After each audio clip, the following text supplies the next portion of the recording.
This week, Jeannie Mai and Jeezy welcomed their first child. Congratulations to them. Thinking about them as a couple reminds me of something Jeannie said in October 2020.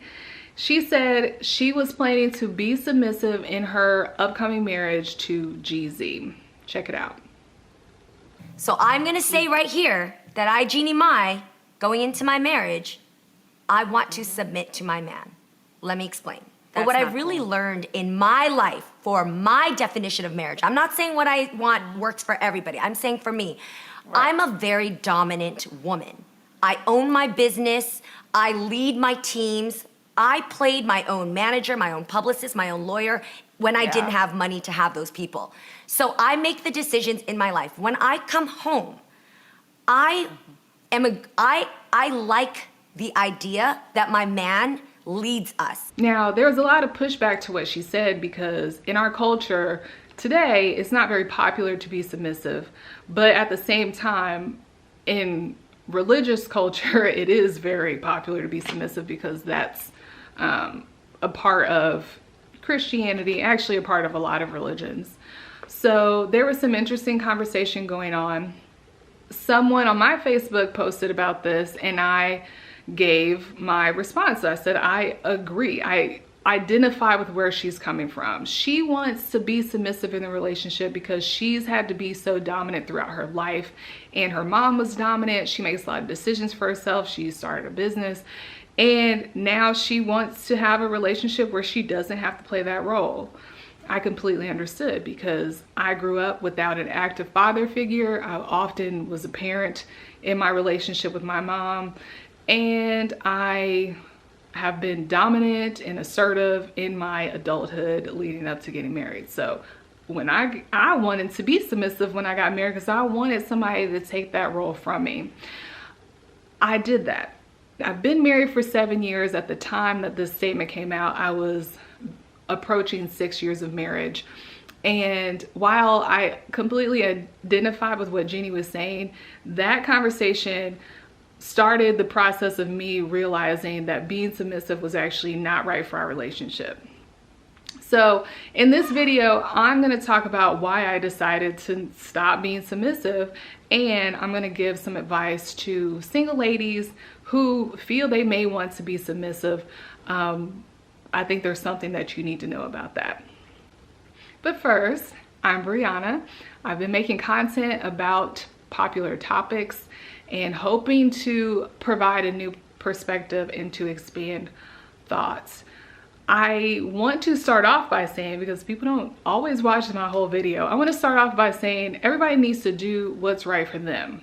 That's my opinion. It doesn't matter where you're coming from, your family background, your religious background. I think that we need to look at who we are and make decisions based on that. I don't think that there is a blanket right or wrong that should apply to everybody because we're all different. I think that that tip is something that will free a lot of people because you go into marriage with these ideals and you have to be adaptive to how they may or may not work for you so that you don't get disappointed, because unmet expectations wreak havoc on happiness.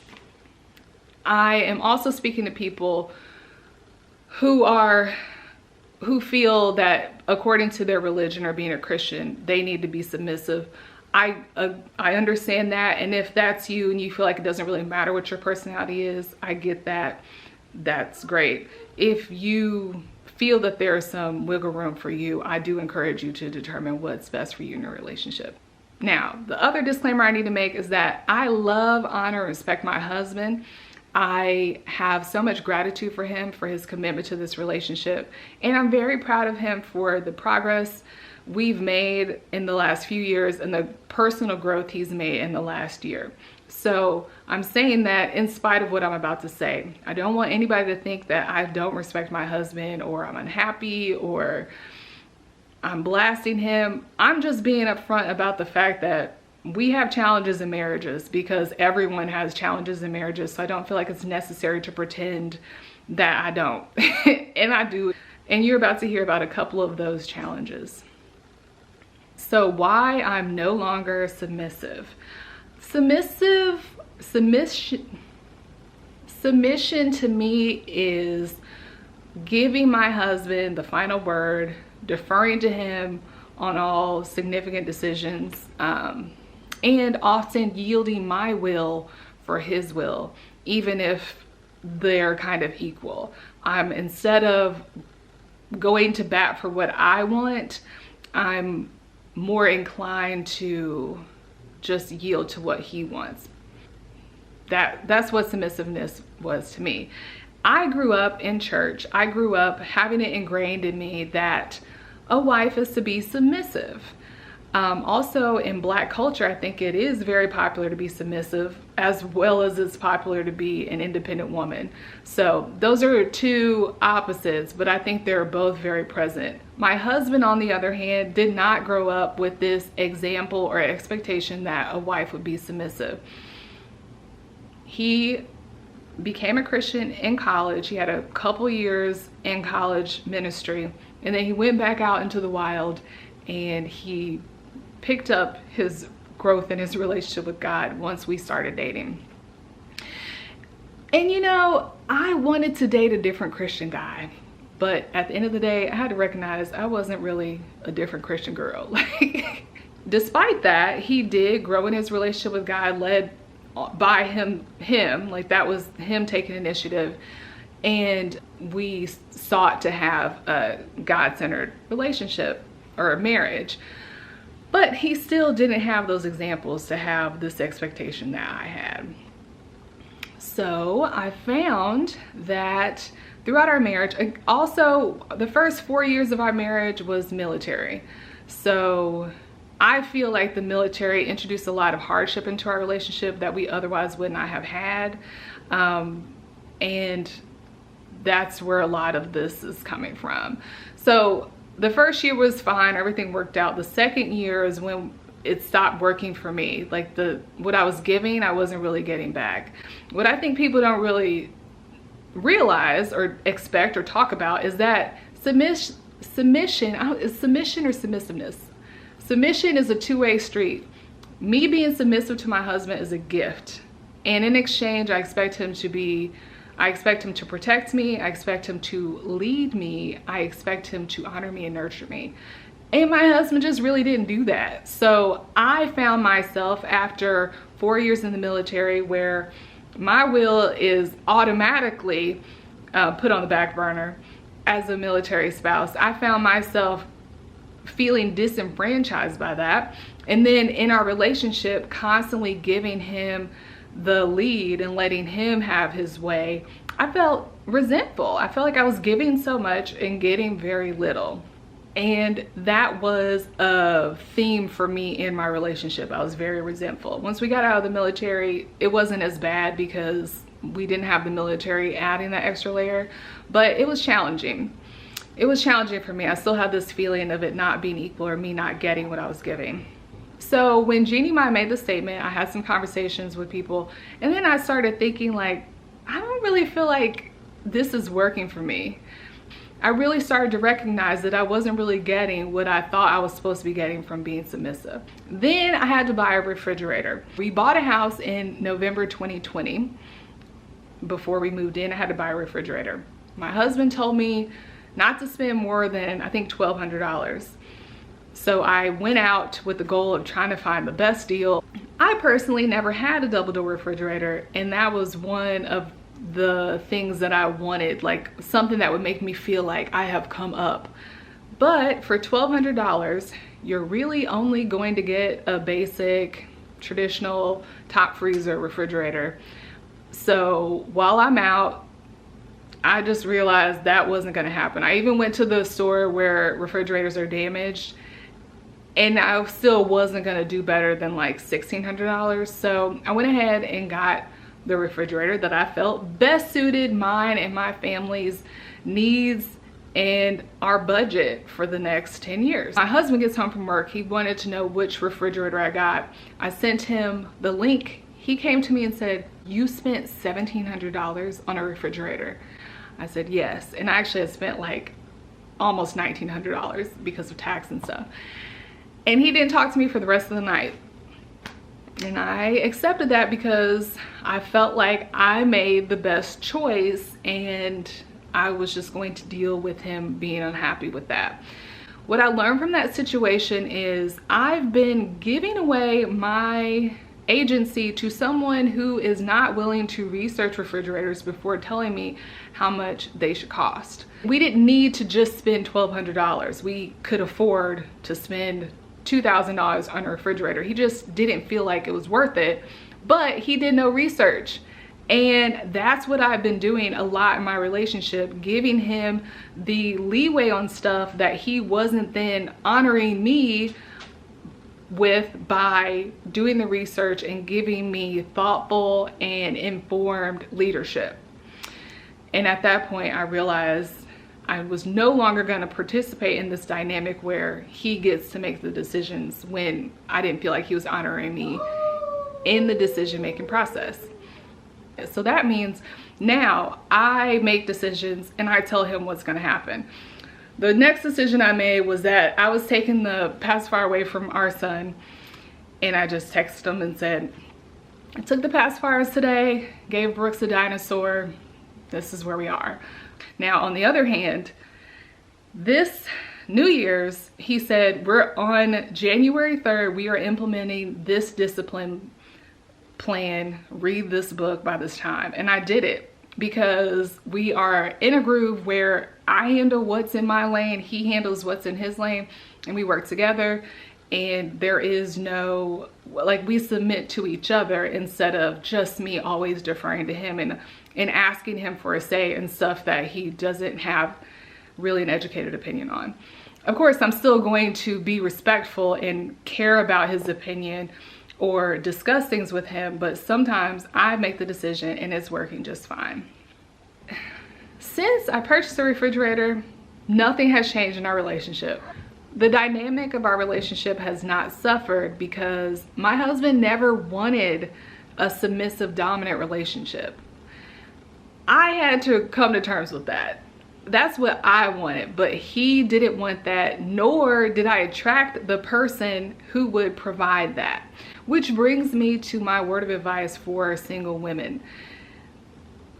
At this time, actually it's probably happened around 4 years in, I had to come to terms with the fact that the person I am with is a reflection of who I was at the time I started the relationship with him.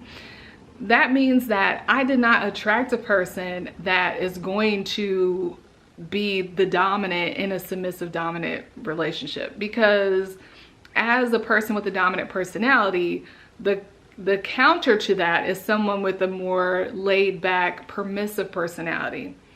And that's who my husband is. So for me to take this person who's fairly passive, now my husband is a leader, he can be assertive, and he is certainly more assertive now as he's grown and healed and stuff, but he was passive. To take a passive person and expect them to be the leader in the relationship when they never showed that in the dating relationship is irrational.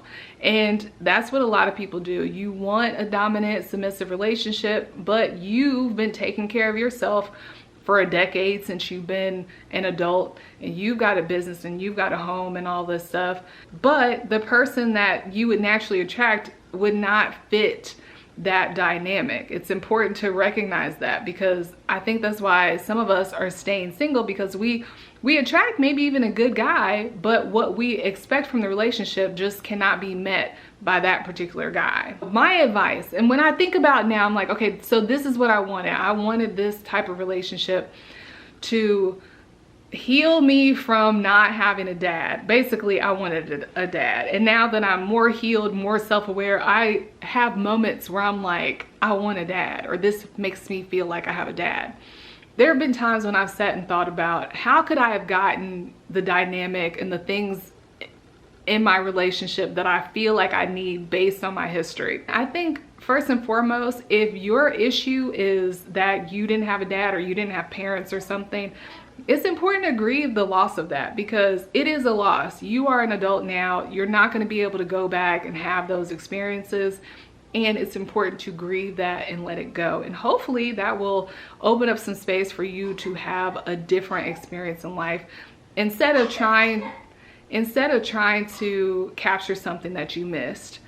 I think it's also important to try to do as much healing as you can. If you know that there's a cause for this desire to be submissive other than like religious expectation, then it's important to heal that and heal all the ways it manifests in your life. Like, I know that because I didn't have a dad, I really want close relationships and I take them too hard, and I also want a lot of attention. So it's important for me to be aware of those things before I go and basically attract somebody that's a product of my trauma. So if I wanted to attract somebody who would allow me to be submissive, I was going to need somebody with a stronger personality and presence than me. That might have caused other conflicts, but instead of picking the person that would naturally gravitate to me, that would create like this simpatico relationship, I probably should have gone after somebody who was just like a bigger presence. I don't know if that would have worked, but that's more realistic for me to be able to have the submissive experience than somebody like my husband, who's typically more passive. It's more realistic that I would get to have that with a different type of person. Now, I think the best solution is just to recognize that we don't all get to fall back. We don't all get to be submissive. Sometimes we have to maintain our dominance. I really hope Jeannie gets what she wants. I think it's different when you're older, and also different at that level where she has started a business or run a business and he also is some level of a business person. Like, they might be able to meet each other's needs, because even if personality wise he's more of a complement to a dominant woman, he still has these skills and self-awareness that might enable him to introduce more assertiveness into the relationship. So I hope that offers some reassurance, some clarity, some thought for you. If you like this video, please give it a like. If you like me, please subscribe. Please leave your comments. Please let me know, are you submissive? Are you dominant? Is that what you want? Is it working for you? Let's talk about it in the comments. Until next time, be submissive. Please stop. Because it's loud. I'm trying to finish this video.